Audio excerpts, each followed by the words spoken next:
everybody, welcome to the NX Show, episode 15. We are back live, full in color, and just happy to be with you all. I am your host, Mr. Eddie V. Joining me, as always, it's the wise Wisconsinite, Mr. Jesse Douglas. How's it going, everyone? Yes. Of course, he is our streaming champion. Salute to Sir Apollo. I'm a sir now. I like it. Sir Thanks.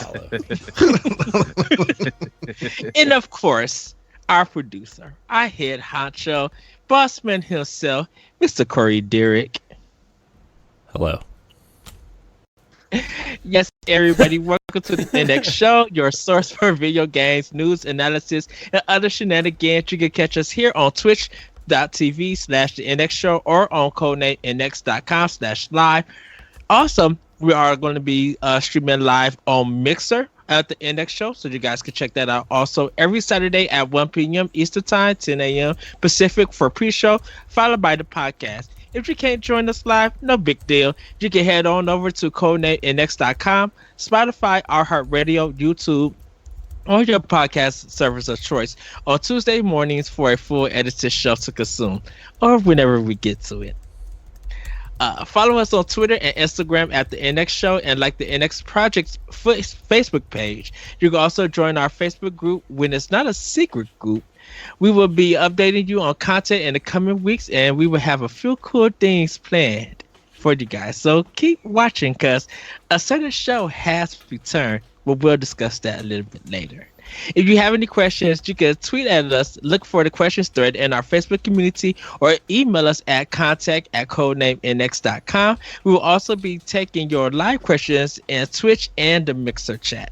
Remember, you can find all of our content on codenamenx.com, including all of our videos, old content, reviews, blogs, live streams, and more.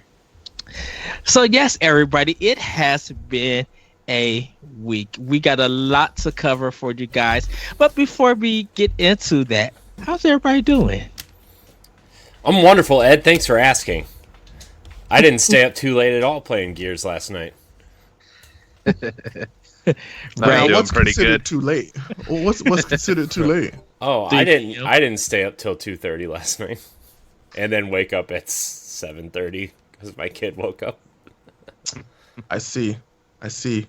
You know, I didn't do that at all. I went to bed at a reasonable hour, slept in, and ready for streaming all day.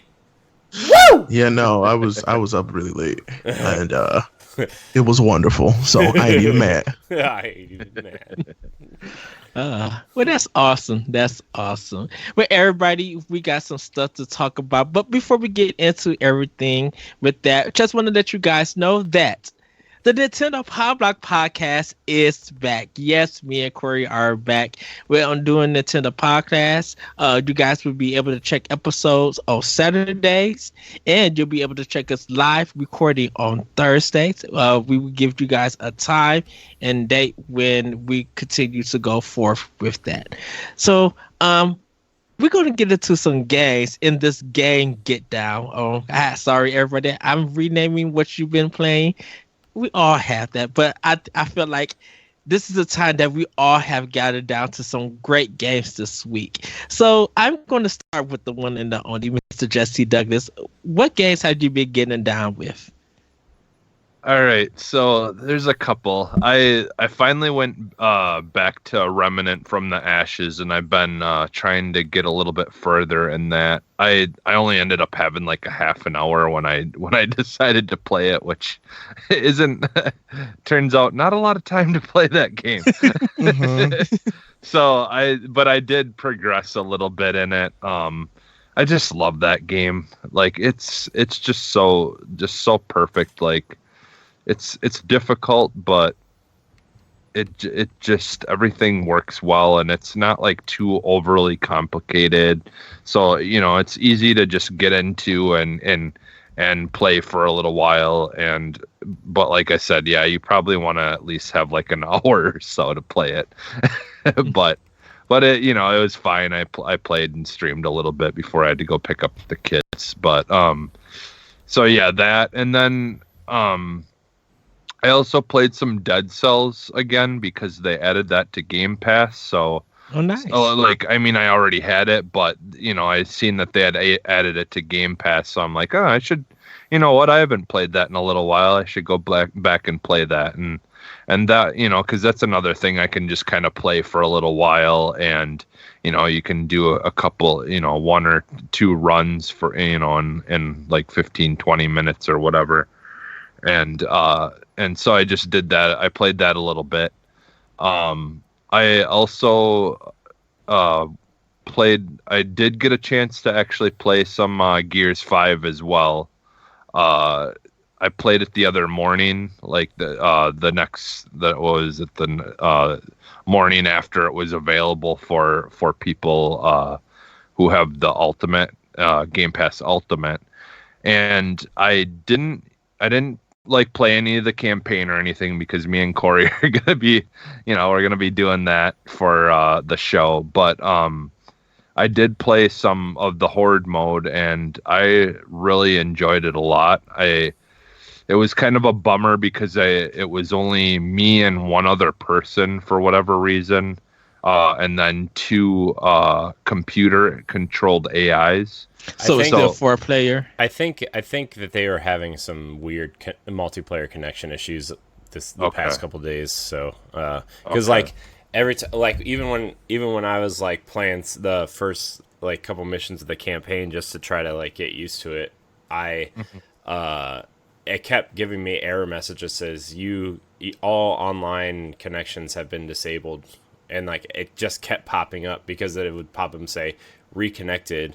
And then, a couple minutes later, say all offline mode or all online modes have been, you've been disconnected. So, but I was following Rod Ferguson and the Gears account and the Coalition account on Twitter, and they were all saying they were pushing patches through and stuff.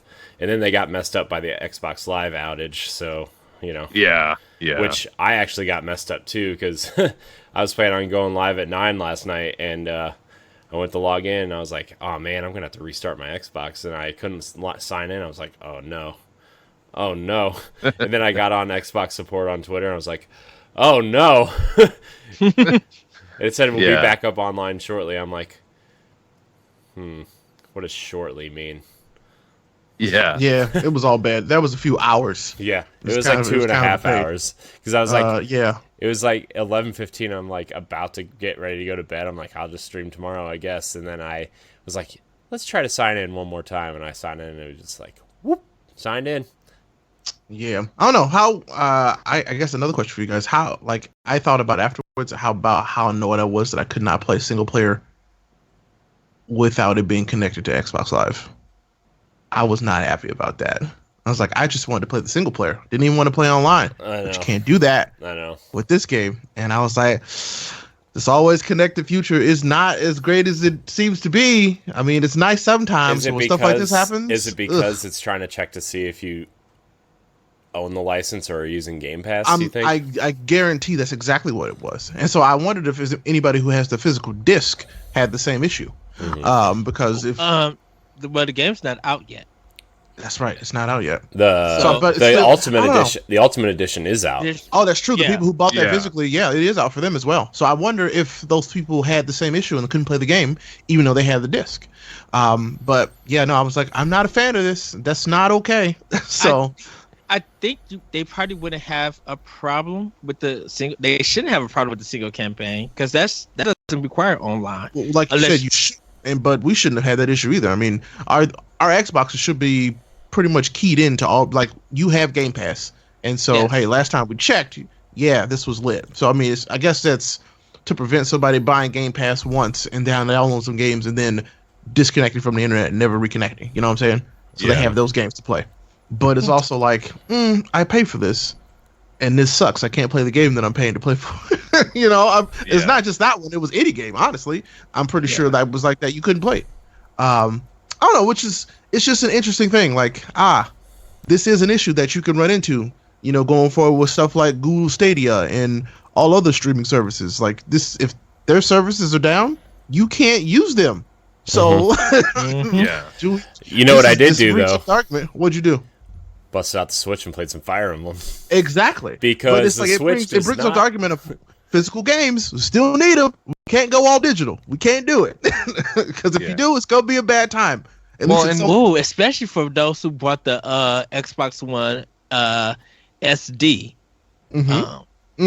Who all of their stuff is connected digitally, and if you like, not saying that you buy the games downloaded, but if you're buying that cheap box and having Game Pass, and that's the only way for you to game, yowzers, like literally yowzers. So I mean, that was just a tiny thing that I was thinking about as I was finishing up for the night. I was like, this wouldn't happen. Like, I wondered if this happened if I'd had the physical disc, but I don't know. I think it's not so much that I just think that they just need to rethink a better way to do it. Even like I was thinking too, like there's something that they could possibly do where they link it through their app or something on like your phone, or something like that. Because I mean, is your phone, chances are, if you don't have any internet connection at home, chances are most people's phone is still going to have internet connection, like the hotspot. Yeah, and well, what they should do is there should be a way to an app, like there's an app you can get on your phone where if, let's say you are you don't have service at home, but you want to play your single player games, that there's just something on your app that where it's always connected, that it can read your information from the app that that's connected to your account.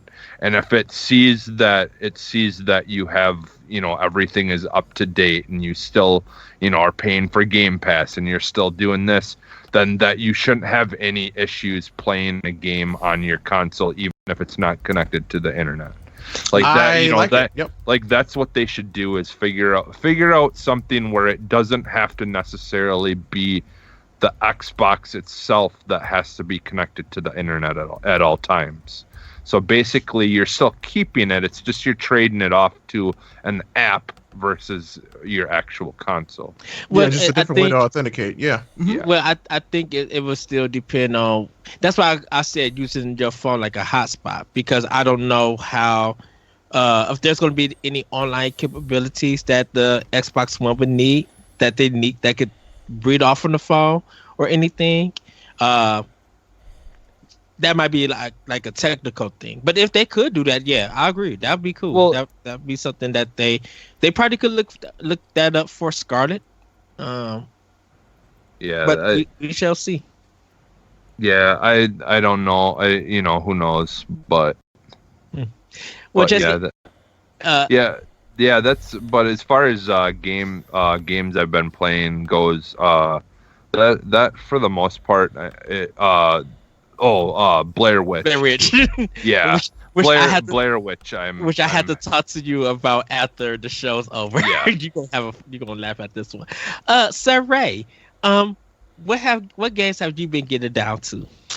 We've been getting down on that Astral Chain, real deep and dirty like. I love Astral Chain. Astral Chain's fantastic. But then yes, also playing Gears 5, and also just when it's working, loving the absolute bejesus out of that game. It's gorgeous. It plays well. The story is interesting. It's actually probably one of the best Microsoft exclusives in the past 5 years, but that's great. I would argue it's the best Microsoft exclusive since Gears 4. When did Gears 4 come out? What, 3.5 years ago at this point? Yeah. I literally been disagreeing about that statement that people are saying. I could see why. Have you played it yet, Ed? I haven't played it. Yeah. I think everybody. The typical Ed statement. I disagree. Have you played it? No. I want to know why. One of the things where everybody was just like, "This is the game that the Xbox needed," and I kind of feel like there's other games that are great exclusives that don't get the recognition that Microsoft has already had. I think Gears 5 just adds all to it. I think that's kind of a given, but no, this is literally a game that this console needed, but it's too bad that it came at the end of the generation. I think people would say that this is probably the game selling, the game system selling. Like, you know, if you want an Xbox, Gears 5 is one of the reasons to have one. And that if people were using that term, I could see it, then yes. I would say it's a reason to have Game Pass more than to have an Xbox, but you should already have an Xbox if you have Game Pass. You 100% should have Game Pass for this game. That's I think. This is a game that is still insane that they are like, hey, we'll put it on Game Pass and let them play it that way. And I'm like, are you serious? Excuse me? And plus, if early. you have Ultimate, you get all the DLC skins and. Exactly. By the way, before we continue this conversation, the chat has requested that we all do a dab. So they want to judge who's the best dabber is. Wait, hold up. How much money are we talking about here? Because, you know, Daddy don't dab for free. Just saying. I'll give you $1. I'm kidding. So the chat has requested a dab, huh? Yep. A team dab. I don't dab. I dad. I dad. the you gotta really. Of course. Oh my God, Ed. I don't. Ed won. Oh man, that's funny. I'll sneeze in a little bit so y'all will see it. It's fine. Is that how you do it? That's what it looks like, right? Oh my or am God, I supposed to like karate chop my face? You gotta put it right under your. You gotta put your head right under your pit. It's like you're trying to like dive. Hey, the chat said I had a perfect dab, so I'm just a perfect dab. Who are they? Dab experts? I Okay, guess. that's fine. Okay. I guess. My dab is Ghost My Beauty. Hey, y'all wasn't specific. That's true. It's true. We'll keep it moving. But no, seriously. So I think that Gears and Game Pass, excellent choice, Microsoft. They were kind of like, let's go all in on Game Pass, and I'm very happy that they did. And shout out to Microsoft with like the other 5 games that's coming to Game Pass. Creature in the Well, is that the name? Creature in the Well. Yep, Creature. And some of their other stuff, I was just like, they are snapping. Like Goner, like they got some games coming to Game Pass. I'm like, all right, Microsoft, y'all stop playing around.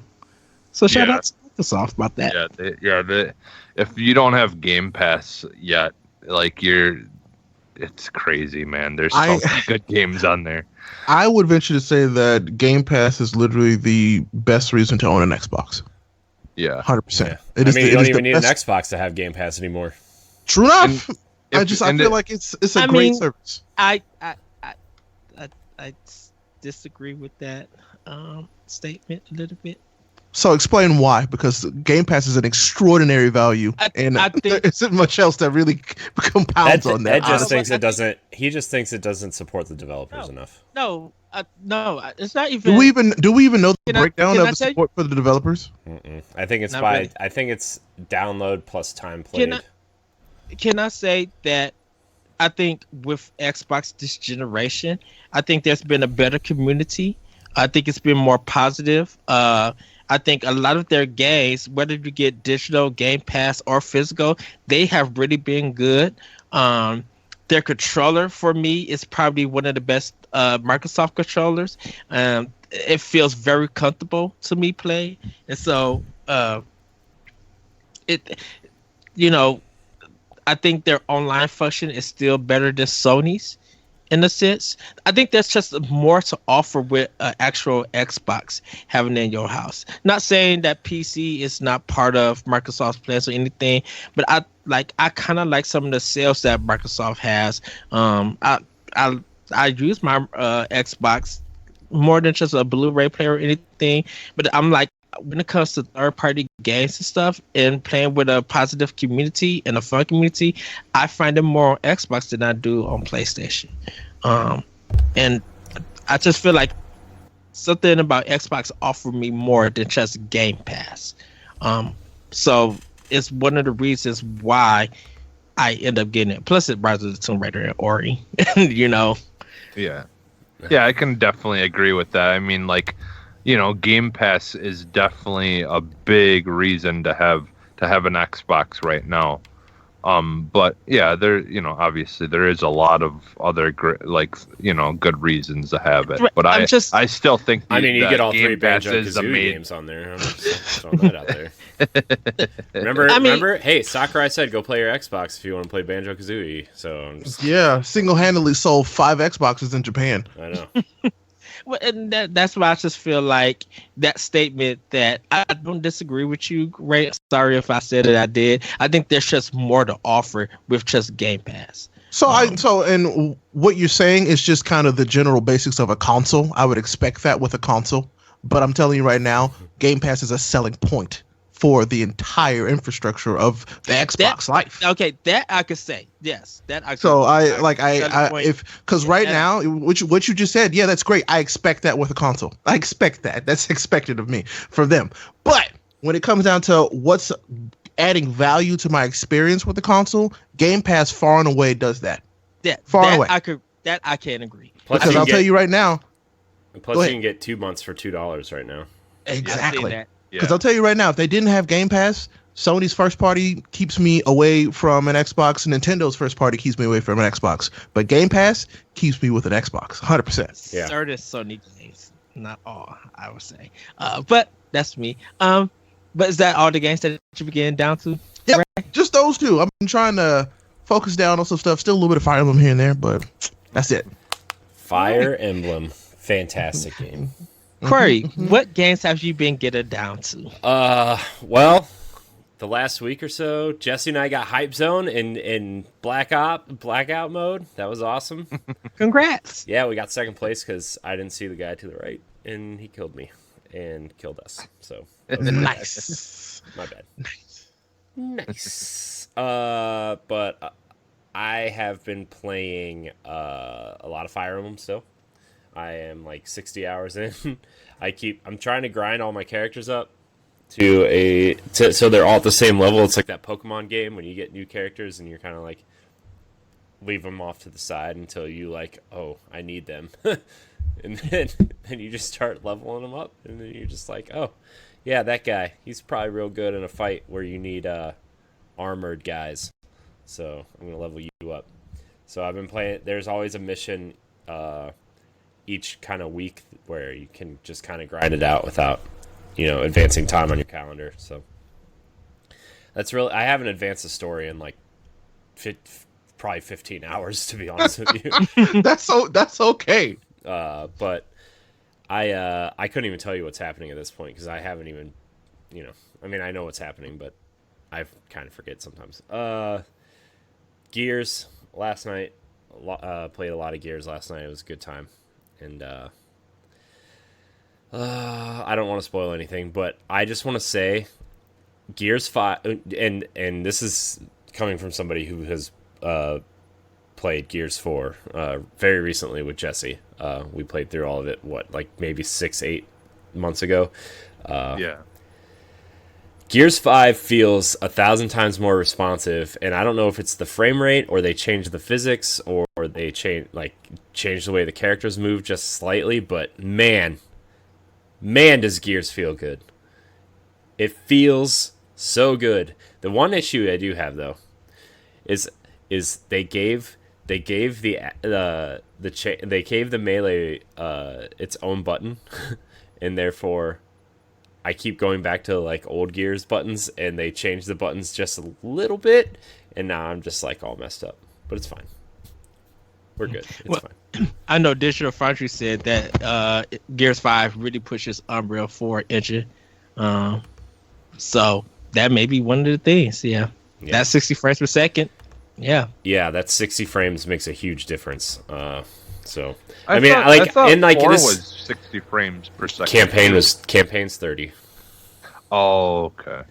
Yeah. Multiplayer is 60. Campaign's 30. So, I think you got a little bit of a boost with the X patch, but it was not noticeable when we were playing. So, I think it just made the 30 more stable, to be honest with you. But that 60 frames feels real good. And it looks smoother. Yeah, it's super smooth. I wish it would come across in my stream that way, because sometimes My stream just doesn't.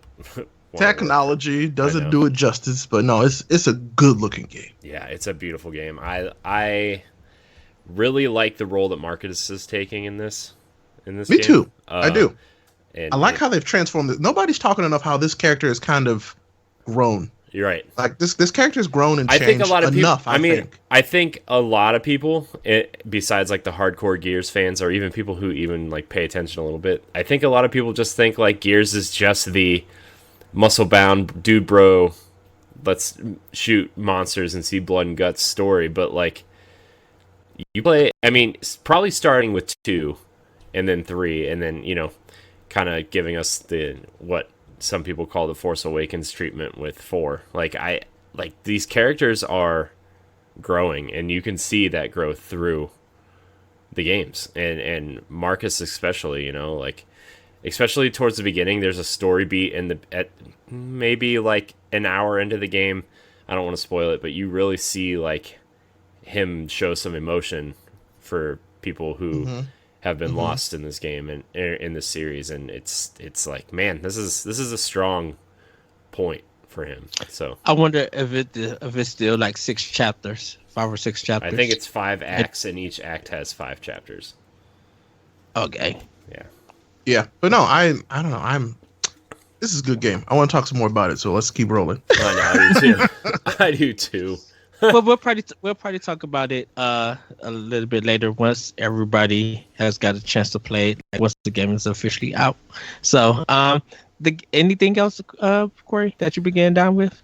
I mean, nothing like too extravagant. I've played a little bit of Destiny, but it's more of like a daily grind thing, and I play like maybe like 45 minutes to an hour, and I'm like, I don't want to play something else. Destiny's kind of at that standstill for me because like I'm not raiding, I'm not trying to do like nightfalls every day with with all 3 characters, and so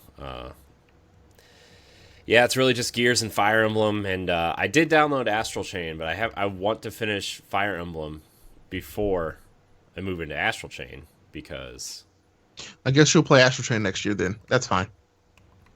Maybe. Because I also had that, and then I was like, you know what, nah, I'm just going to play Astral Chain and enjoy it, because I know I'll always be able to go back to Fire Emblem and enjoy it, regardless. I mean, that's fair. That's fair. Yeah. But that's it. Well, the games that I've been getting down with, Batman Arkham City, just feel like since I already finished Asylum, might as well jump into City, have some fun with that. Just Cause 3 is the game that I'm streaming for Codename NX. So having fun with that. I'm trying to get like an hour or 2 with that game, and I've been making a lot of mistakes, but I've kind of been having fun with it. Just playing some of the old stuff. I don't have Gears 5 yet. I hope to be picking it up soon and everything.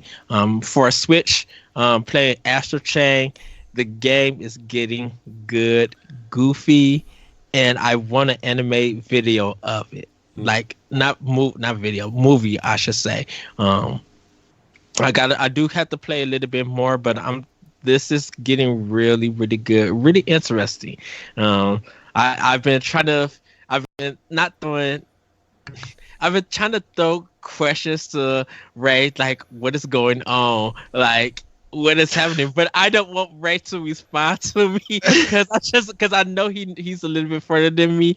But like his hypeness is on like Twitter and stuff about it. I like to join in your hypeness. I love it. It's such a hype game. Yeah, it's really, really good. And Jesse, I sent you a message yesterday because Nintendo Life reported that Metacritic took down all of those negative scores and reviews. And so now it jumped back to a 9, but I don't know what the actual Metacritic score is. Yeah. Metacritic. Yeah. So they've been trying to right the wrong about that. It was kind of because it was interesting to see that just out of the blue that Metacritic actually stepped in and fixed it. And I wonder. It's just such a stupid situation, anyways. Like seriously. Like, who gets mad because a game isn't coming to their console that they want it on and does that? People who feel like they're entitled to have everything their way. Those people, and they suck. Well, and and I was gonna say, like it's been reported, it mostly is PS4 fanboys, but like I thought, well, of course it is, because Xbox fans are used to not getting exclusives. Dang. Well, Dang. well, the thing about it is that I think a lot of Sony players didn't realize that Astral Chain actually belongs to Nintendo and not Platinum. Yeah. So it's only a matter of time before Nintendo buys Platinum anyway, so it's fine. Yeah, when's that gonna happen? It's gonna happen. I think Sony will probably snatch Platinum before. I doubt it. I highly doubt it. When was the last time they did anything? Nintendo has put so much money into Platinum that I don't think that's gonna happen. Yeah, well, it's a lot of companies that Nintendo has worked with in Japan that they probably should have brought, but they didn't. Well, here's the thing. I don't know if Nintendo will buy Platinum. I think they will buy stock in Platinum and have like a majority type thing like they did with Rare. That's technically buying Platinum. No, because they have stock in Toby. Well, if you have the majority I'm stock, talking you majority. technically, he's talking majority. That's Majority technically, yes. I think depending on when Platinum starts releasing their own games without a publisher, like they literally released their first independent game, we shall see. If it tanks, I think Nintendo will step in and then put some stock into them. Because I definitely Nintendo don't want Platinum to go. I'd say, why let them step out and fail when you can just outright support them? Yeah. Well, because I know Platinum said that they want to independently produce and publish their own games, because pretty much a lot of the stuff don't belong to them. But if they can and they have a hard time succeeding, I think Nintendo would be like, we'll do this as a time release first. If you guys put it on our system, we'll give you the money. And if it doesn't, if you guys feel like you're about to go bankrupt, we're going to invest in you guys to keep you open. I think there's a big trust factor with Nintendo and Platinum. Yeah, I think so too. It's just that they're going to be like, hey, we're going to trust you with more Nintendo stuff, so stop doing this other stuff that's wasting our money and time. Well, shoot. If Nintendo's letting other people put out games uncensored, I think they'll trust Platinum to do whatever they want to do. Now, Nintendo, I need you to convince them to do a Vanquish 2, because I need that. I need the conclusion to that game. Good luck. I feel like that'll be the hardest sell, actually. Look, if you get your Super Mario Sunshine, and I don't get my Vanquish 2, we're gonna have a situation, Nintendo. I'm gonna let you know right now that on the balancing scales, Super Mario Sunshine sits a little bit higher than Vanquish 2. I know. Well, although we did get Deadly Premonition too. So, I want to be there. There was a watermelon somewhere. I heard there's like this weird watermelon like conspiracy going on right now. There is the watermelon conspiracy about Mario Sunshine. There is, and I think Nintendo's doing it on purpose. It's not actually anything. They're just doing it on purpose. It's like the Waluigi conspiracy. Like every time Sakurai's in a video, there's like a purple and yellow chair somewhere or something. Yes. So no, I think it's just them having fun with the fans, I think. But if they ever did a remaster or a remake of Sunshine, I'd lose my stuff. Oh, you already know that I'm going to GameStop and pre-ordering that right now. Oh man, yeah. We're gonna have to pause the show and go pre-order it right meow, as they say. Oh, I mean, me and Corey have looked at some past E3s with Nintendo. I was just like, after this recording, we need to go to our stores to get some games. Oh my god. We was hyped. But everybody, that's what we've been getting down. Hopefully, you guys let us know what games that you guys are getting down. You can email us or tweet at us and let us know. Or hit us up in the chat. Yeah, we want to know what you guys been getting down to for the week. Don't tweet at me. Get out. No. Just kidding. I'm just kidding. But we're going to get into these news bits, and we know that Nintendo has released this kind of exercise ring. But we're not going to really talk about that. Nope. Because what are you talking about? I'm going to live stream it. I'm sorry. they literally I want my came- Nintendo ring. they they came and clowned this past Wednesday with their Nintendo Direct. And if you think that the system still doesn't have games that you don't want to play, watching this Direct probably should change your mind. So we're gonna just jump into it. Overwatch is coming out October 15th. Luigi's Mansion 3 is dropping October 31st. They show some new information about that. And free to start game Super Kirby Clash is available. Oh yeah, the one I've been waiting for. I want to start right there. And just out of these three games, what did you guys think about it? Like, how did they start the show off?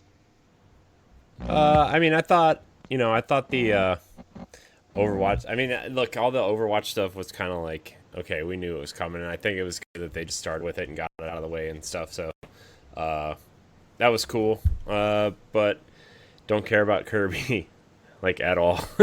Yeah, Kirby Monster Hunter. Yeah, I'm not down on that. Yeah, I don't want my tree gems or whatever they're calling them. It's free to play, so I'm gonna try it so that way I can actually, talk trash about it. No, you can talk trash about it anyway. It's Kirby. Don't talk trash Nah, about it. I'm teasing. That's just me saying I would like to play it before I actually tell people don't play this game. No, so, don't do that. Ray, tell your kids to play something better, like Ray, any other game. You will present pros and cons. If the cons outrate the pros, then yes. No, if a game is bad, I'm gonna tell you it's bad. Straight up. Games are bad. Okay. If the game contains questionable content. Yeah, but I'm telling you, if a game is bad and I think it's bad, I will let you know. We don't have time to dilly dally. There's too many games to play. That is true. Jesse, what did you think? Yeah, I enjoyed the beginning of it. Yeah, unfortunately, like we kind of everyone knew that Overwatch was kind of rumored to be coming, so that was like, I mean, it was like, oh, it's confirmed now. but yeah, and then in Luigi's Mansion, definitely looking forward to that. So Yes. can't wait. And I am one of the few people who actually likes Kirby. Like I mean that game personally. I'm gonna try it. I downloaded it, but yeah, if it's basically gonna be a game that unless you're playing it with friends, it's not really gonna be that fun. So. And it's cool that they dropped it. It's like this is just a free start game, like just to give something for your system. I think that's cool that Nintendo did something like that. Yeah.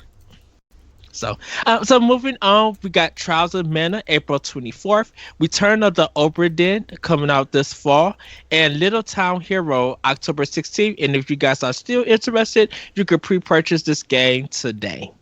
So out of those three, what did you guys think? I'm gonna try Trials of Mana. Yeah, I'm picking that one up. I'll probably be more likely to play it on Switch once it goes on sale. No offense to that game, but I'm gonna wait until it goes on sale because I'm sure I can get it cheaper on PC. But that's like from what I keep hearing, one of the best games ever. Apparently, like it was last year? I think it was one of last year's best games. Period. Yeah. So no, like those are cool. A Little Town Hero, I'm probably gonna try just because I feel like I like when Game Freak experiments. They don't experiment very often. So I'm gonna give it a shot for sure. But Trials looks like fun. Like that's something definitely up my alley. And Little Town, yes, and Obra Dinn at some point.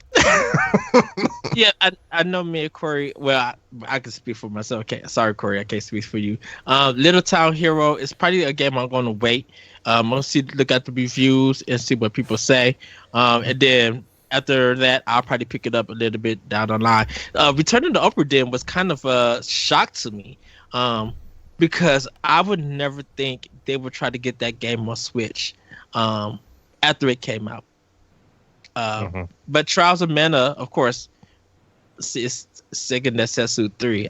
I love Secret of Mana, so yeah, that's me. I mean, Trials of Mana for me, I think is probably the thing, the best one for me at least. I think that game looks super cool. I think that You know, the art style is cool. It looks like a game I want to play. It looks like Dragon Quest 11 in terms of art style a little bit, and like that, just that art style is super appealing to me. So, I mean, that's literally like 80% of the reason I want to play it. Man, Dragon Quest 11's in like 3 weeks, right after Zelda. I gotta beat Link's Awakening in a week so I can play Dragon Quest for 3 years. So yeah, I'm looking forward to that. Oberdin I think is a cool, unique thing that just doesn't look like it's for me. You know what I mean? Like I think it's cool that it's coming to Switch. I'm not surprised just simply for the fact that every single indie game comes to Switch at this point. But because I'm glad it's been a lot of success on the platform. Yeah, I'm glad it's coming because like it has a lot to offer in terms of like, you know, a really unique spin on the walking sim type game. So yeah, and I'm not trying to use that as like a derogatory thing. I just, you know what I mean? I think walking sims are for a very specific set of people, and yeah, I'm glad it's coming. So what about you, Jesse? Yeah, for me, Return of Oberdin was really the one that stands out. But you know, that's me. I like the horror, like mystery type stuff. Huh? Make me look bad now. But no, that's and I know right away that that's not a Corey game the second I see it. So it's there's no offense taken whatsoever. But for me it was that like the other games looked good, but I don't have enough time in the week for games like that. Like even like I bought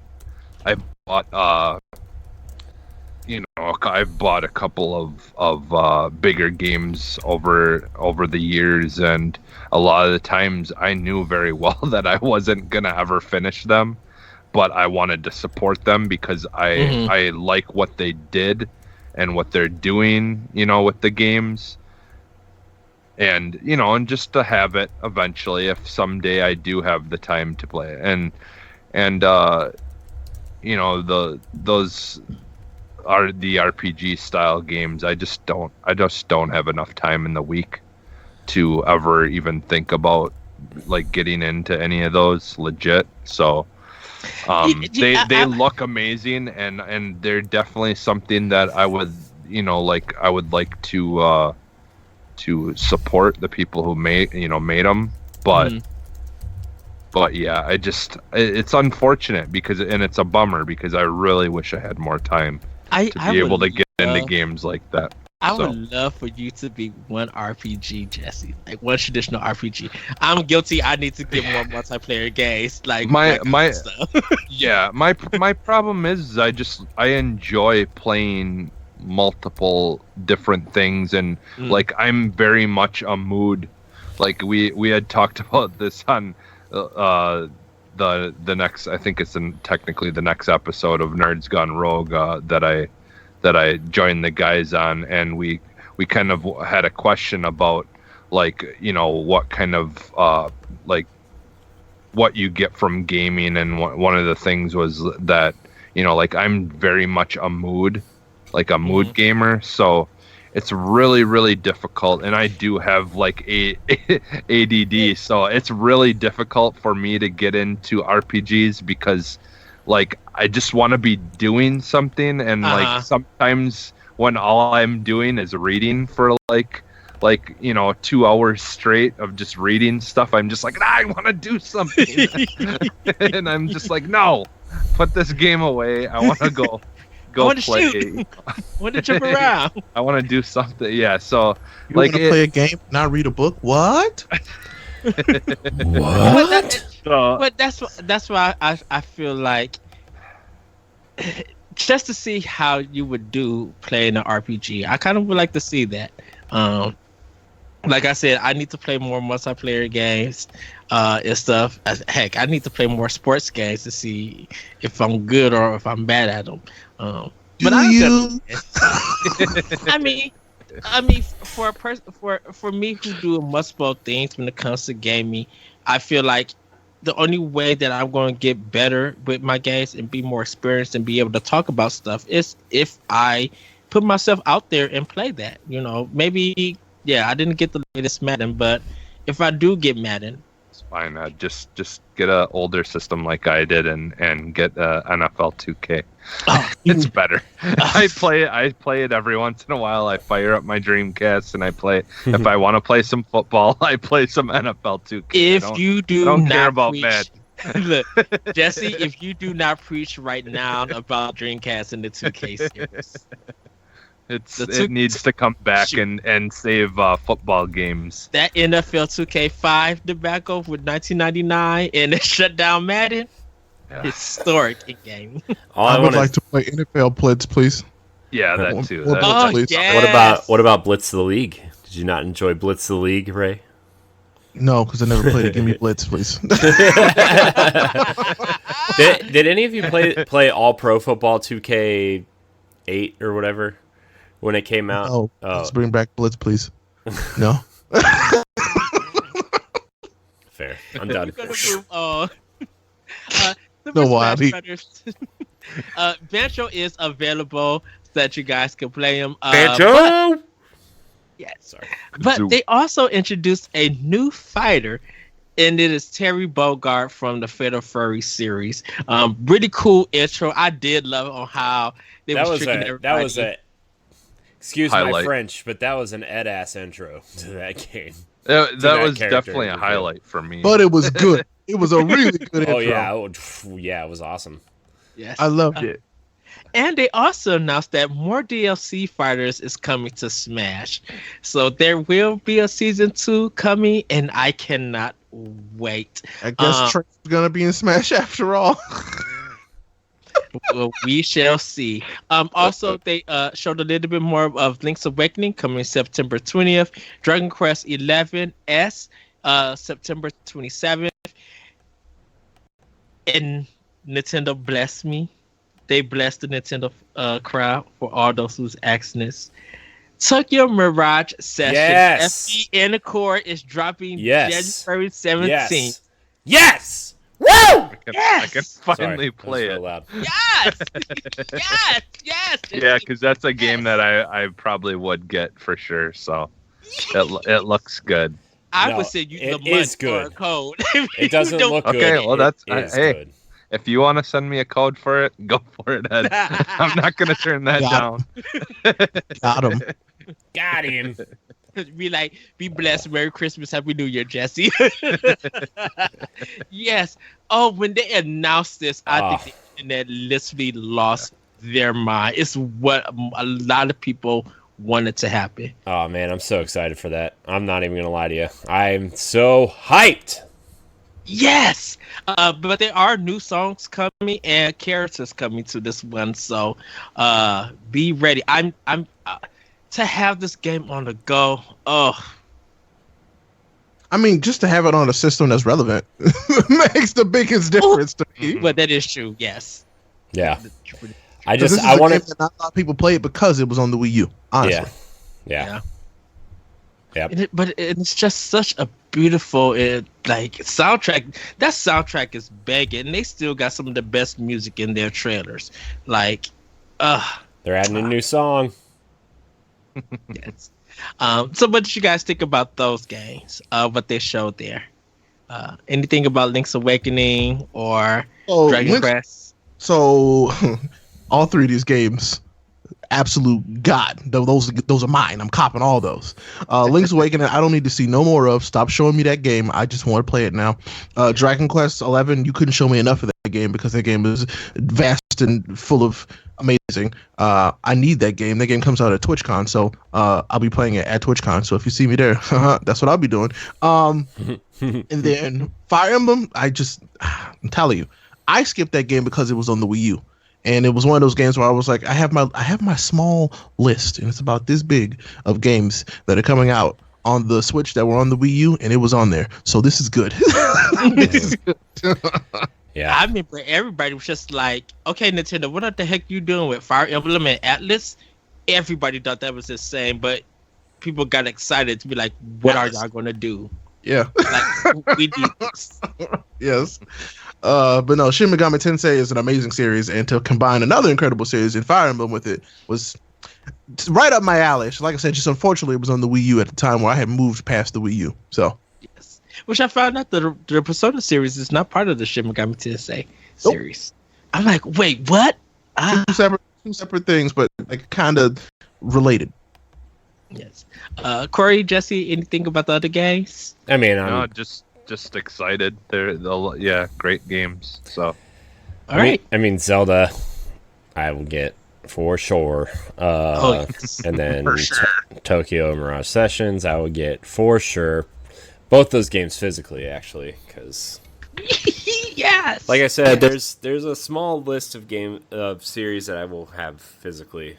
I mean, I'll probably get them digitally at some point as well if they go on sale, just to keep a carts out of my cart free as much as possible. But because I feel like Tokyo is going to be another collectible game. Yeah. Like the Wii U version is there's- already a collectible there's game. another game that we haven't talked about yet that I will definitely be getting physical as well.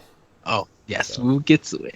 So Deadly Premonition 2, A Blessing in Disguise is coming out 2020. Swervy65 is the writer and director of that game. He revealed that information on Twitter. Deadly Premonition Origins is also out. It's the first game. You guys should check it out. People say it's a bad, wacky game, but it's kind of fun and interesting. And, Jim Sterling, if you go see his video, he was so happy about getting both games. But then I'm gonna have to let a certain Ray Apollo introduce this next game.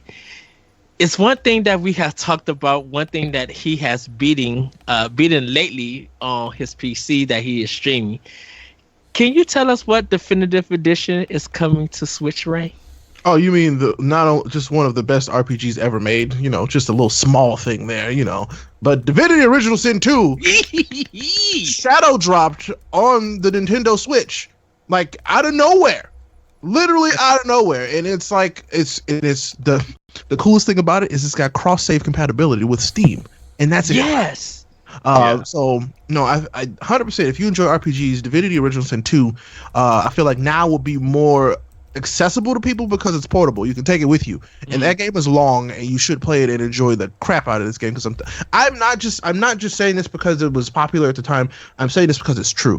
Divinity Original Sin 2 is legitimately one of the best RPGs ever made. But isn't it crazy that Torchlight 2 just dropped last week? Mm-hmm.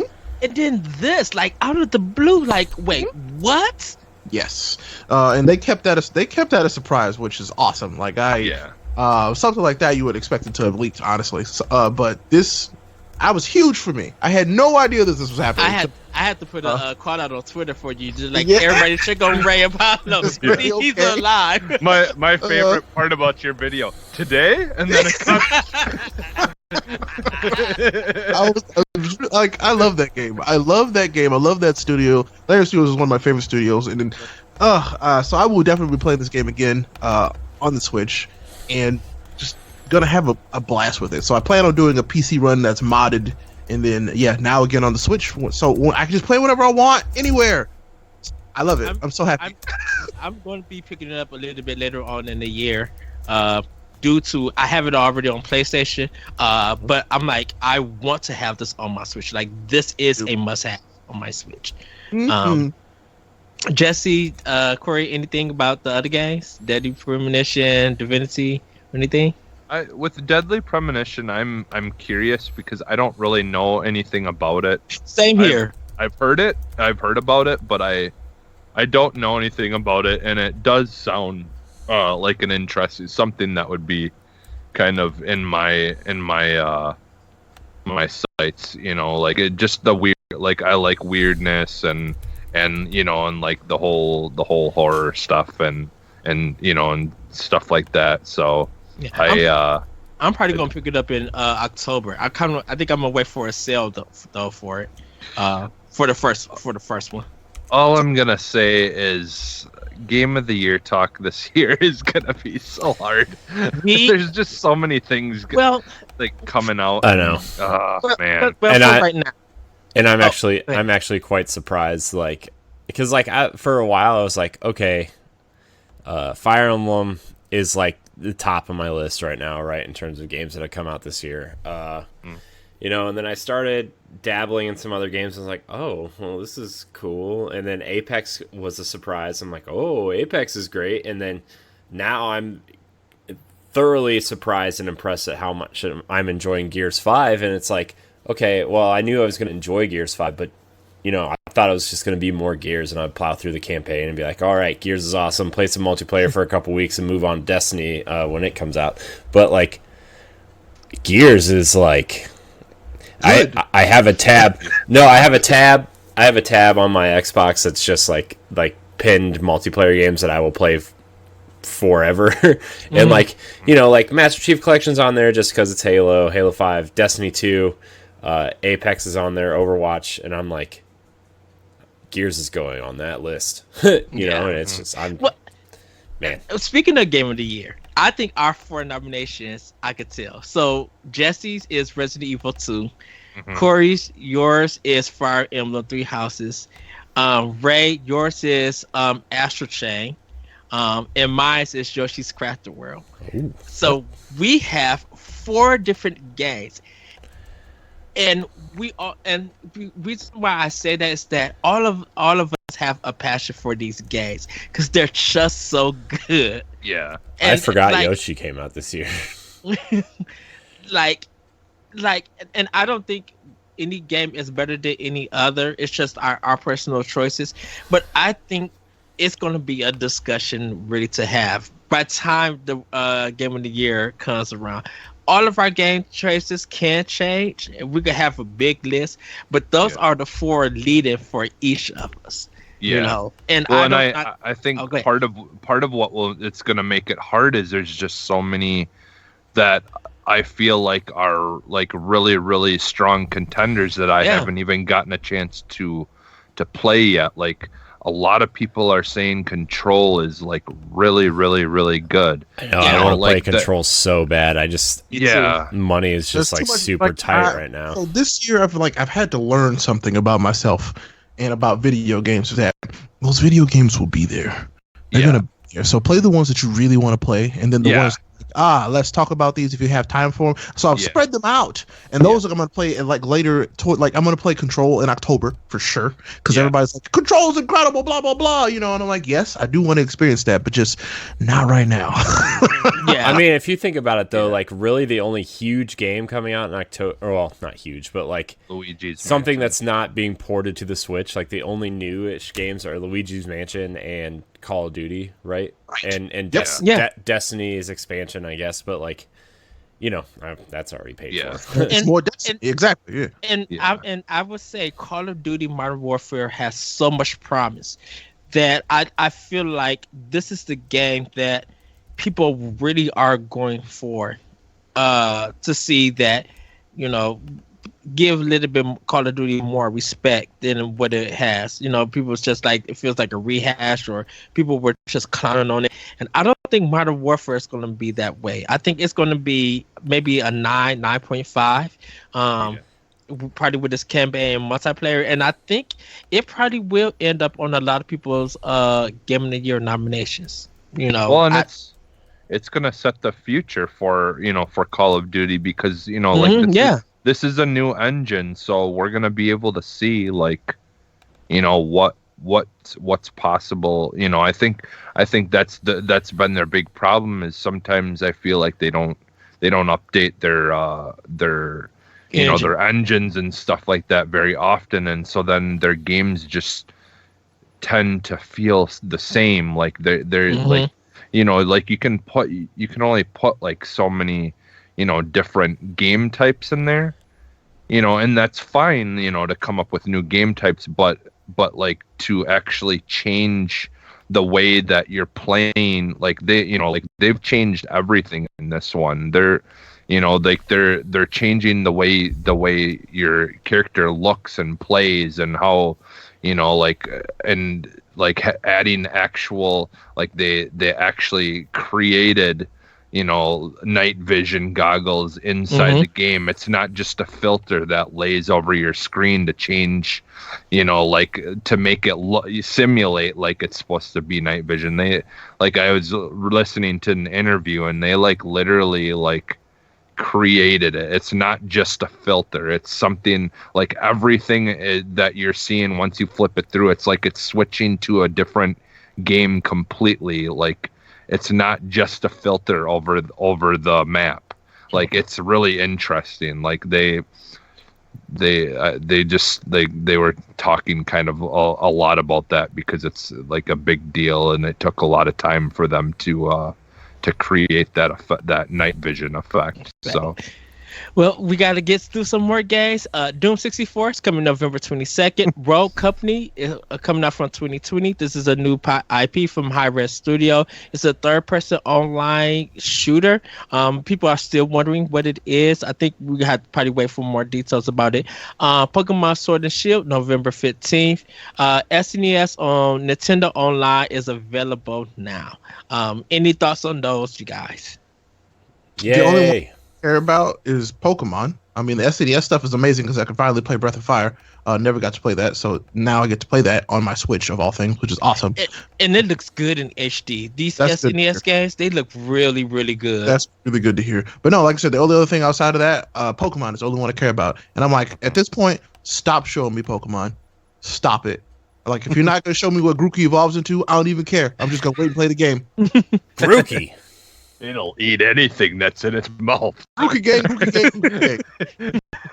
Pokey guys. That freaking bird Pokemon. That I'm just phrasing Pokemon. Phrasing. Okay. Although his ability to spit whatever he has out and hit the enemy was amazing. I saw that. Oh God! What? We're done here. Folks was folks was doing when they was talking about the clothes, and they were just it's not only for tops and bottoms and all. Did you see all the gay jokes coming up? Oh no! Oh no! Oh no! But no, there was a lot of suggested content in that Pokemon, just in the Pokemon portion. He does. Do you think they know? People know what it is. They just interpret it to make it. Oh, I know. Oh no! It's hilarious. Any other discussion? I think they gave Doom 64 more time than they gave Overwatch, and that was kind of shady, but I kind of enjoy it. Overwatch is Overwatch. I mean, I think everybody knows what Overwatch is at this point. I think people like to forget about Doom 64. Yeah, and to be fair, they didn't start the show with Doom 64. They started it with Overwatch, so It's one of the biggest games ever, so it makes sense. Yeah. Well, Tetris 99 has an update that's available, and also the physical version of Tetris 99 is available, so you guys can pick that up. Mario Sonic at the Olympics come out November 5th. Daemon X Machina Prologue demo is available, and if you guys do play it and your save data will carry over, you can do 4-op co-op with it, but it's only local wireless. There's going to be full online with this game. I have the demo, I just haven't started yet, but I cannot wait. Star Wars Jedi Knight 2 Jedi Outcast comes out September 24th, and The Witcher 3 is dropping October 15th. So thoughts on those, you guys? I was interested. This was such a great direct. They just brought a lot of things that were okay. Okay. I got it. Yeah, there, a lot of those are things that I personally probably wouldn't have cared too much about, but because they're just things that are fitting for the Switch. And because they're coming to Switch, I actually would probably give them attention, so quite a few of those things that I might possibly be picking up. So I do want to play the Daemon X Machina Prologue because it is the updated demo. Yep. So I want to see what changes they made. It still looks fantastic, like art wise. Like, oh, this game looks beautiful.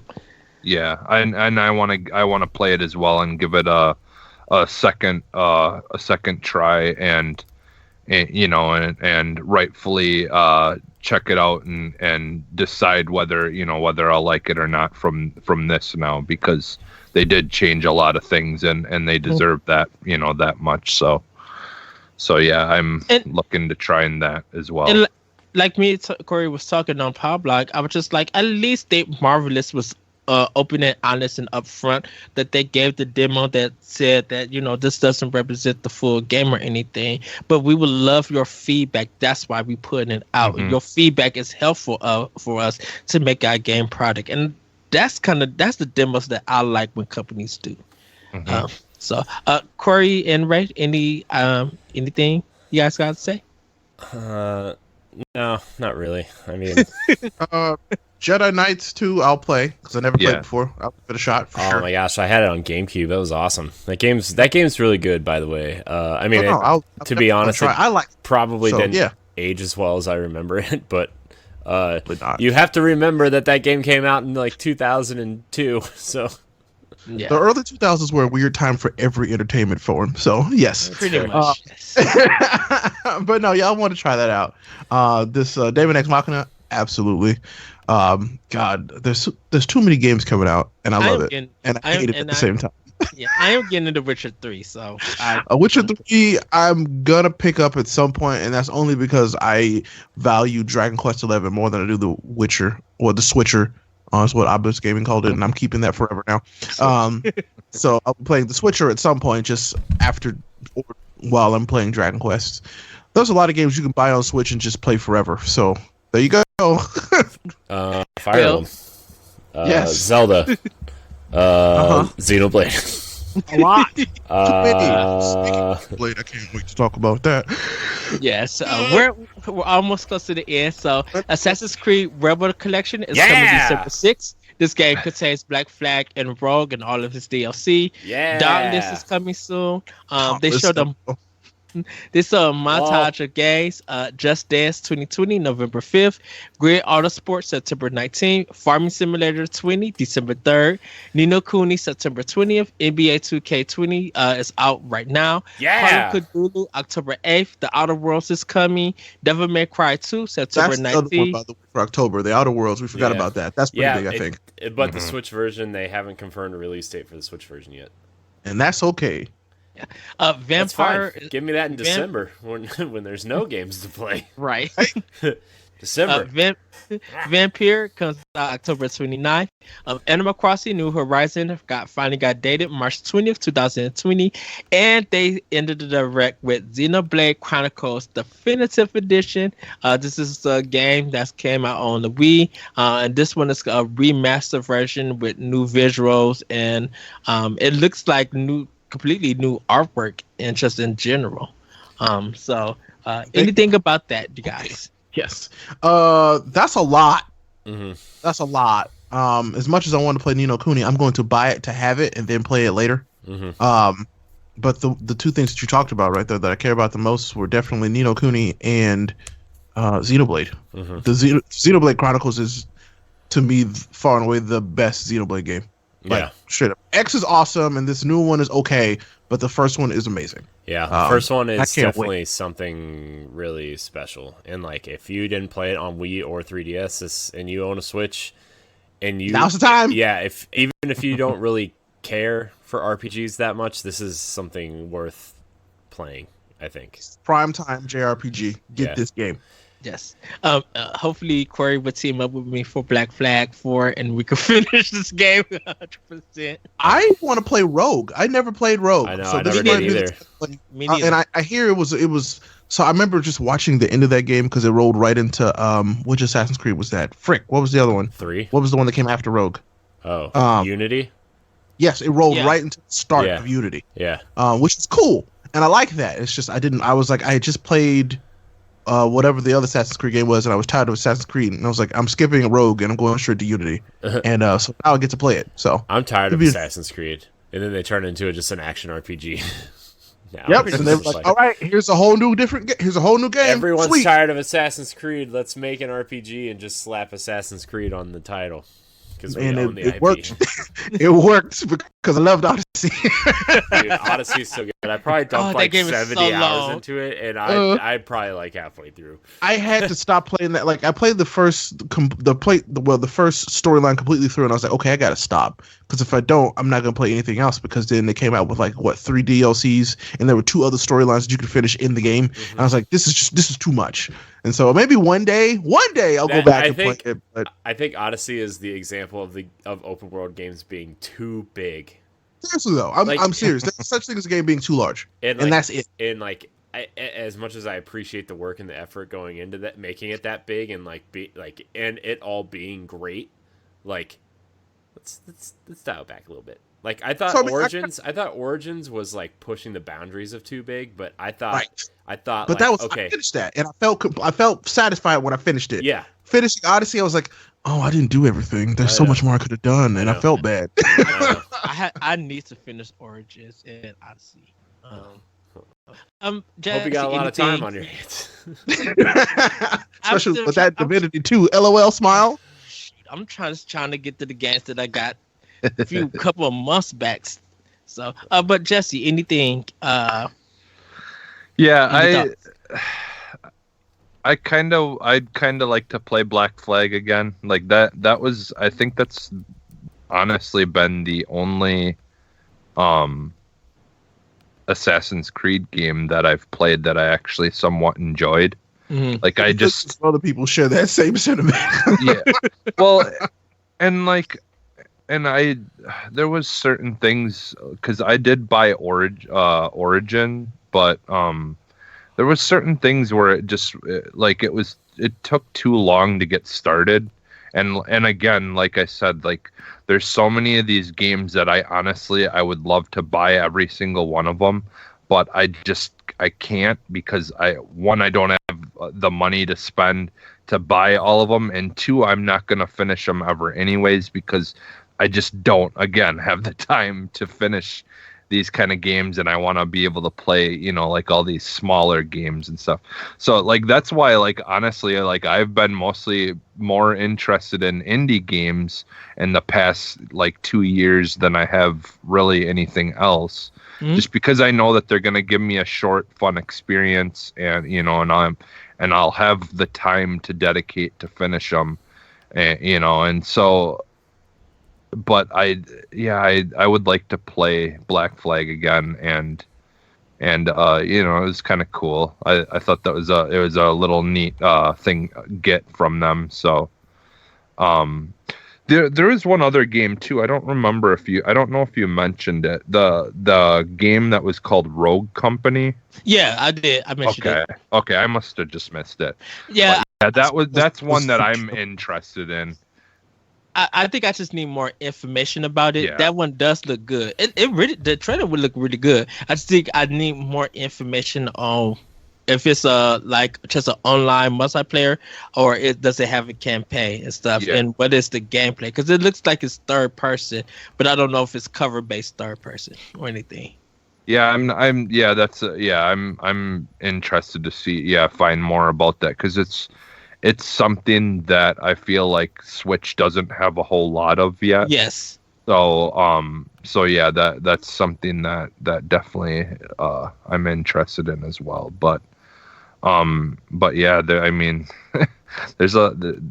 been this show, this direct, man, there's so much stuff. Yeah. So it's insane. So I have a Twitter question. My good friend Joey from the Skyward Cast podcast, you guys should check out. He asked, what was our favorite game of the show? We presented our thoughts on it, but what was your one favorite game of the show? I know for me, it's Tokyo Mirage Session. Jesse, anything? Any one game? One particular game? I think for me, it's like I really liked the return of Oberdin, but I think for me though, like it definitely was the Pokemon. Like Pokemon, in my opinion, it's between Pokemon and Luigi's Mansion. Like those two, I'm just really excited for. So Nice. Corey, Um, what game was your favorite? Man, I don't know. I think the Xenoblade announcement was pretty exciting just because I really really liked that game.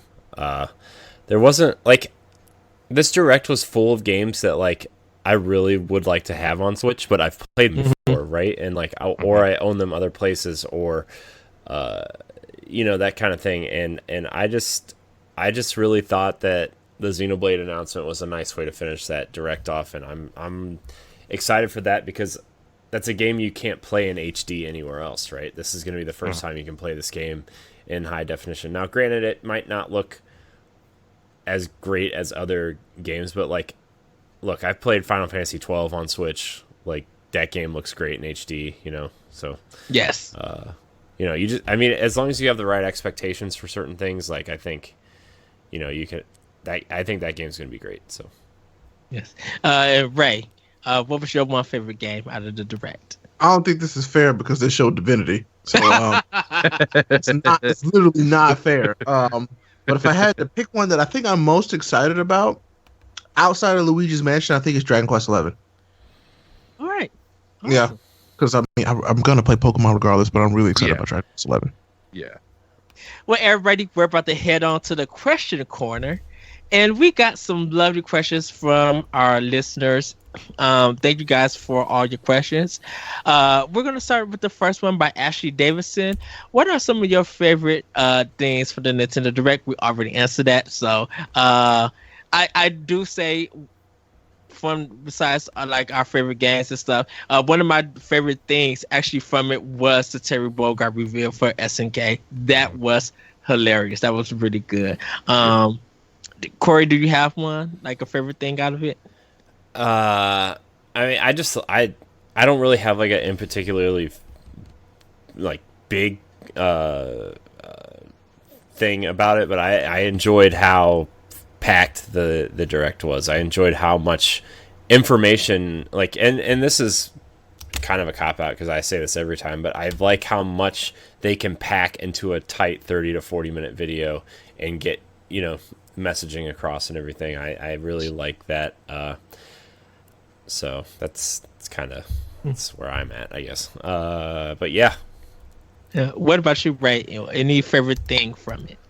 Favorite thing was actually just honestly, like I love the whole thing, but Sakurai's banjo demonstration was hilarious, and I loved it. It's nice to just be able to like see people who work on these games like play them, but also like talk about kind of the process and some of the stuff that they did with them. And for some reason, these two things with Sakurai have been incredible. I've loved them. The one with Hero, and now this with one with Banjo. I'm like, please do all of them like this from now on. That'd be awesome. Yeah. I would love that. So I don't know. I loved it. It was fun and it was informative. I appreciated that. That's like, I'm like, this is peak Nintendo. I like it. I also like that they had the Banjo stuff separate from the regular Direct. Yep. Yes. Because like. Yep. They kind of said, hey, Banjo's available now, but for those of you who like want to go hardcore into it, stay tuned, Mm-hmm. Yeah. So Jesse, do you have one favorite thing from the Direct? It just, I don't know, the whole thing was just all really good. So it's okay. Probably the same as what you said. I'd have to say, like, I liked that and what with Ray said as well. There's just a lot of good moments in it. Like I was telling Corey this on Pavlok that what I love about this kind of Direct, and we'll get to the next question, is that it hit everybody for what you love. PC, console, porting, shadow dropping, unexpected stuff, like new IPs. Some free to start game, like they gave you different stuff. Like I kind of got worried in the first 7 minutes because I felt like, shoot, Nintendo was dropping 6 to 7 games, and it was only like, what y'all gonna do for the rest of the 33 minutes? Like they were brisk. They got their game out, and I was just like, wow, like what are they doing? And of course Japan got some more games that we don't know about, which I'm mad because they got the Dragon Quest 1 to 3 collection, and it's gonna be in English over there, so some people are starting to import some of the games, and that's Super Nintendo one. Man, yeah, that was super good. But we're gonna move on to our next question. Casey McHale asks, has there ever been a moment in a game where you first thought this game was all right, and then it finally clicked and it became one of your favorite games of all time? Yep. Divinity, Original Sin 2 happened exactly like that. Like I started that game and I was like, oh, okay, this is okay. And then I got further into, like, I just kept playing and kept playing, and I was like, no, this is legitimately one of the best games I've ever played. Like, I know you're gonna get tired of hearing me talk about it, but I'm talking about it because it really is that good. Mass Effect, the first one. It I had a opinion about BioWare, and my friend told me to play Mass Effect, and so I was playing the first one, and I was just like, okay, this is cool, this is getting interesting. And then by the end, I was talking to my friend like, what's going on, like, what did you do in the game? And like, he actually made me play the whole trilogy, and I just could not stop playing, especially when I got this, Mass Effect 2, and I was just like, these characters, I need them all. This is one of the greatest games of all time. Like, I literally was losing my mind about Mass Effect 2. But actually, the first Mass Effect one is where I felt like, I'm like, okay, this is good, and then it just got better as the story progressed. It still has some problems with its gameplay, but when I got, like I said, I enjoyed it for what the story was. Jesse, did you have one? I'm trying to think. Like, I know I have games like that I've had that, but I can't. I just can't think of it off of the top of my head right now. Resident Evil 4. No, because I didn't like that game after I beat it. I didn't like it. With that one. Yeah, I know. I love you too, Ed. You guys are all lying to each other right now. Lies. Sorry. No, I just had to joke with Jesse about that. Yeah. Like, I know he did it. But still happy that you did finish the game. Yeah. I guess, like, I'd have to probably, like, the only thing I could think of is it's unfortunately, like, older. When I first started playing Wild Arms, I wasn't sure if I was really gonna care for it too much. But then once you started getting to the point of where the characters all meet up and stuff, it really got well. And like the first character that you play as, like, you start off as, his like beginning part was kind of boring, like, to me. But then once I got to the other characters, it really started picking up, and then before I knew it, like, it's one of my favorites still to this day, RPG games. So. Oh, you did mention that you did finish that one, right? The Wild Arms, I think. No, I almost did, but my memory card got erased. Gotcha. And so, okay. like, I was just so mad, and I never ended up going back to it because I put a lot of time into that game, so much time, and yeah, my memory card got corrupt, and I lost my save. I was so mad. I was so mad. I have the updated version that was for PS2. Yeah. Wild Arms. I forget what they called it. It was Wild Arms 64. It was Wild Arms and then 2 letters, I think, or something like that. But I do want to still go and try to actually finish the game, but I'm like finish it through that one, the more updated version. So, right. But what about you, Corey? I don't know. I'm sure there's plenty of games that have. I mean, I think the game that really kind of,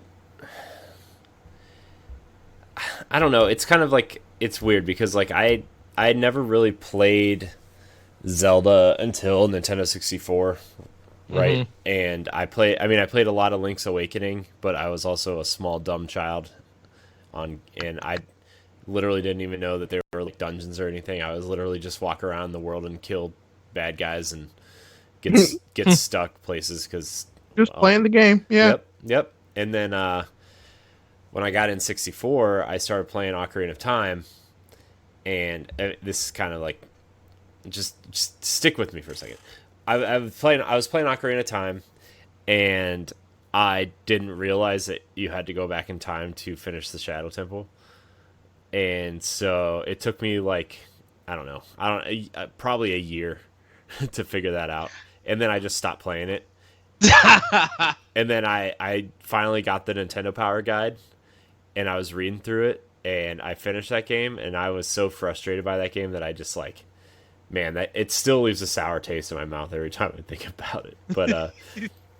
But what really turned me around on Zelda as a franchise was going and playing Majora's Mask. Like, literally, I think I went and rented it as soon as I beat Ocarina of Time, and I played through it all weekend, and I finished it, and I collected all the masks and did all the stuff, and like I bought the guide while I rented it, and then I ended up buying it just to have it, and then I went back and played Ocarina of Time and really had a much better appreciation for it, for Zelda as a franchise. But yeah, so that was kind of I still feel real dumb every time I tell that story. I bought a 2DS just so I could get Ocarina of Time again. Nice. Well, we're gonna move on. Deshaun Malone, let's get this started, my dudes. What did you think Nintendo needs to compete with two major consoles launches next year? Do you think Nintendo fans should be concerned? Love to hear your thoughts. So we kind of tackled last week about with Scarlet and PS5 with Switch being out. But I kind of want to focus like on a second question. Do you think Nintendo fans should be concerned? I don't think they need to be concerned. I don't either. I feel like the Switch is aiming at a totally different aspect of gaming than the other two are. That it's just like, I think the Switch has a lineup that people are excited for, especially with, besides what we know is coming out in the near future. You still have Breath of the Wild 2, you still have Metroid Prime 4, you still have Bayonetta 3. You still have a whole slew of Smash characters coming.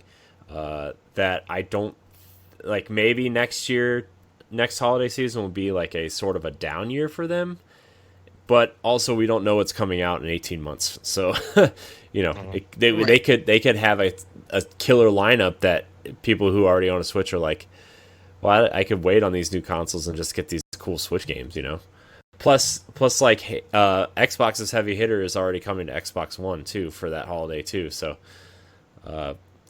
people might wait on Xbox One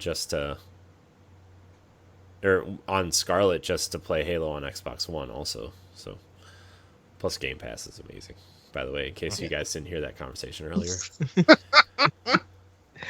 Jesse, what are your thoughts? Do you think Nintendo fans should be concerned?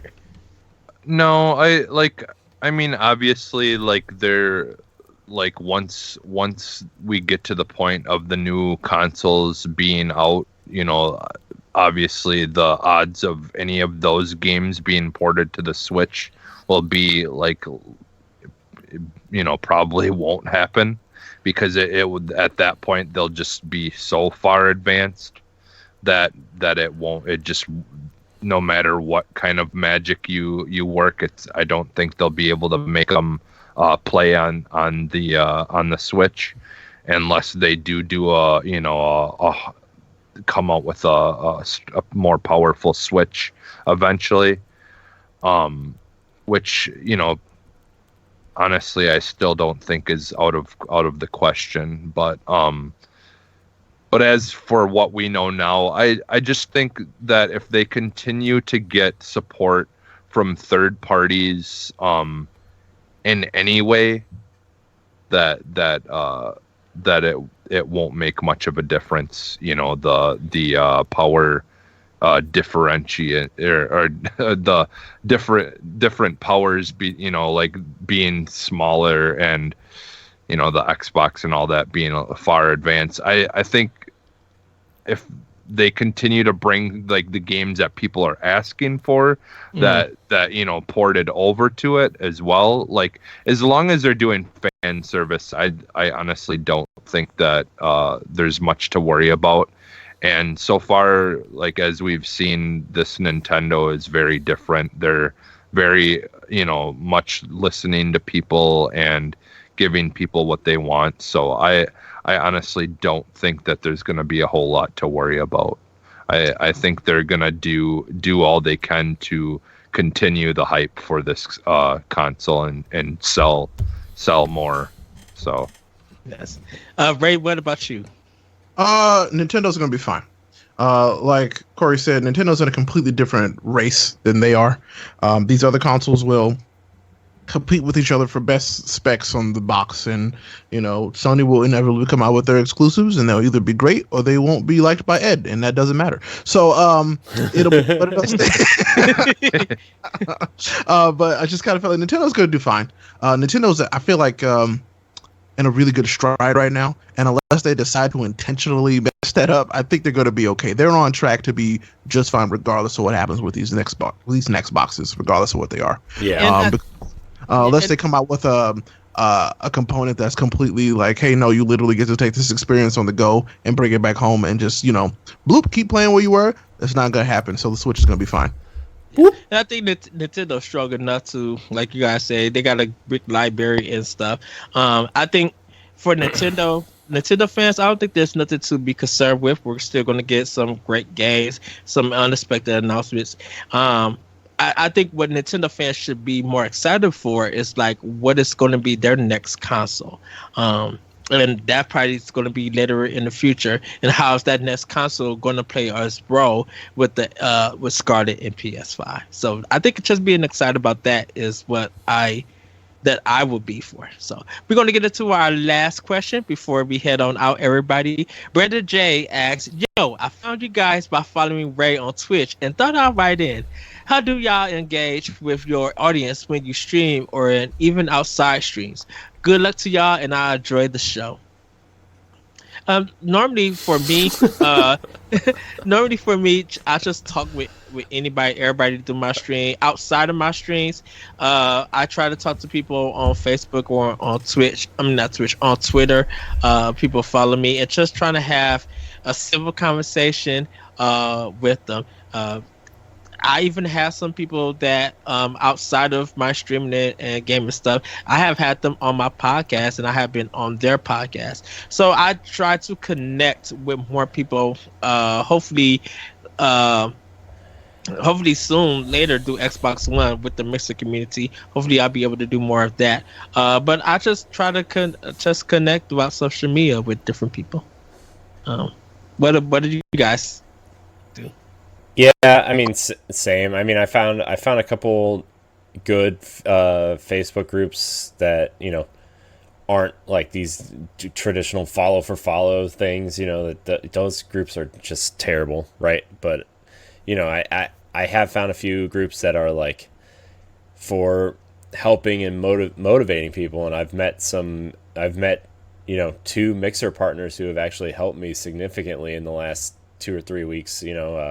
Shout out to Toucan and Genosaurus Rex. They're awfully kind, and they host me sometimes, and they have played once or twice with me, so they're super cool. And I've also met a few really cool people in those communities that I've have Jesse and I have been gaming with the last few weeks. Most of them are actually in the chat right now. Yeah, Zombie and Essie and Battlebug and a few others. Like we've just been playing games together, and that's been a cool way to connect with others, because then when you co-stream with them, you meet their followers and their friends, and sometimes they give you a follow. So it's been cool that way. I don't, and then obviously interacting on Twitter and social media stuff and Instagram and whatever. So, I mean, I know like Ray, I know we've talked about it a little bit, where like you should probably pick like one platform to like really nail down, and then the other ones are kind of secondary,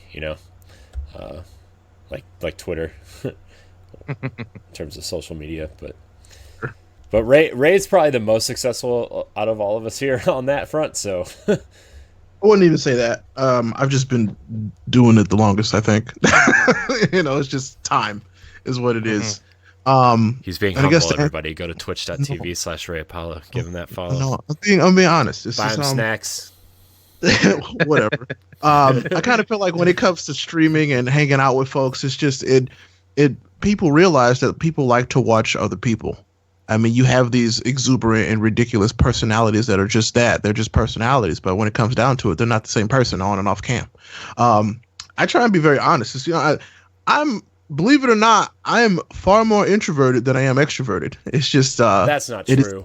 It is no, it's true. I'm very introverted. So when people are like, oh, like, I do what I do during the week, but on the weekends I disappear, and that's because I need to take that time to recharge, and I just need that time to recharge because I spend so much time putting on a show literally every day. Right. I mean, like when you have to be on that long during the day, like when you literally have to be on all day, and like you have to turn yourself off when you get away from that so you can have your normal life, because right. I mean, you have a wife and we all have families and friends, and most of us have kids, or half of us do at least, and like gotta balance that, and right. You can't just you have to find that balance too. But when it comes with engaging with the audience, it's like, yes, my main thing is Twitter. If you want to engage with me, I am more than happy to engage with you on Twitter because it's just easy to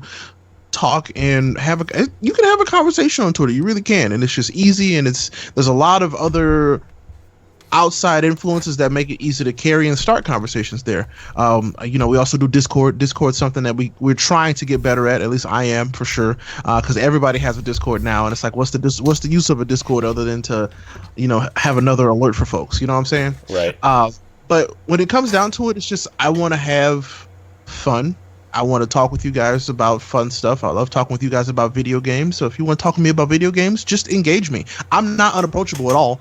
I mean, if you've ever, if you got that impression of me, I apologize, but I'm very approachable and will talk with you about anything unless you're being overly negative and pessimistic. I don't want that energy in my life, so I try to avoid it. He's a nice man. What a nice man. What a nice young man. But I feel like when it comes to talking with people and engaging with these things, I want to have a good time. And so I use my channels that are the biggest for me, which is Twitter and my Twitch platform. That's how I engage with my audience. And I mean, if people have other suggestions for things, I'll try it out, except for TikTok. I'll never do that. I'm kidding. I'm kidding. Don't you have to be like a middle school girl to engage in TikTok? I don't know, but I kind of feel like it's easy to do that. And outside of the stream, I don't know. Yeah, Twitter's like the only way. I don't think I'll ever really be comfortable with doing any IRL stuff. I mean, maybe at some point in the future, but nah, not right now. This is. I'm having a great time the way things are, and I want to keep it that way, at least for the time being. So yeah. What about you, Jesse? And then we'll get it 2 plugs and we'll end the show. Yeah. So much like Ray said, I am definitely more it's really difficult for me unless I know people to have conversations with people. And so this whole streaming thing is very, very, very new to me. Yeah. And even I'm pretty new to compared to you guys to the whole podcasting thing. And so all of this has really honestly been me putting myself out of my comfort zone. And so I'm trying to get better at the whole chatting with people or talking to myself while I'm recording something or streaming something, in hopes that once people do start, if they do come and start watching me, that I'm making it interesting. Mm-hmm. So it's definitely a learning experience for me, and it's definitely me going out of my comfort zone. So but I have been trying, and it is nice once I like Corey said, we've met a lot of cool people through Mixer, and when I was playing Blair Witch, Zombie had came in, and it made it more enjoyable to actually have someone kind of back and forth with a little bit while I'm doing what I was doing, and it made it fun. So Yes, community. Yeah, like, Building community yeah, and having it's- people there to hang out with you was amazing. yeah. Yes. So yeah, it's like if you come in, you watch me while I'm streaming, chances are I just will start trying to have a conversation and kind of pay attention to who's watching and what as well as what I'm doing. So yeah, I mean, like I said, it's all pretty new to me, but I'm enjoying it, even though it is out of my comfort zone. Well, everybody, that is going to be the show. Thank you for watching. Thank you for all the questions that were submitted. Hopefully you guys enjoyed us having these discussions. But before we go, we're going to give out our plugs. Jesse, where can we find you? You can find me almost everywhere as Phantom NXS. Ray, where can we find you? I'm Ray Apollo just about everywhere except for Xbox and PlayStation. I don't want to talk about it. But yes, RayAPollo. Find me, like I said, we can have a good time. We'll talk about just about anything. I'll even try and fake my way through talking about sports. Corey, where can we find you? You can find me on Twitter at CoreyNHD713, and you can find me at CoreyNHD on Instagram and Mixer. Yeah. Yes. You guys can find me on Twitter at that retro code. You guys can also find me on Twitch and on Mixer at the Lyrical One. You can check out my podcast, Optional Opinion, on SoundCloud and other podcasts apps, and also check out the video games, which is starting this Sunday, called Feeling Villainous, where this year I am celebrating all things that contain some villains and criminals. So you guys should enjoy it. Thank you, everybody, for joining us. Once again, have a great week. Have a great weekend. Be safe out there and get some games playing and streaming. All right, with that, everybody, we'll talk to you later. Bye. Bye, everybody. Bye. Later.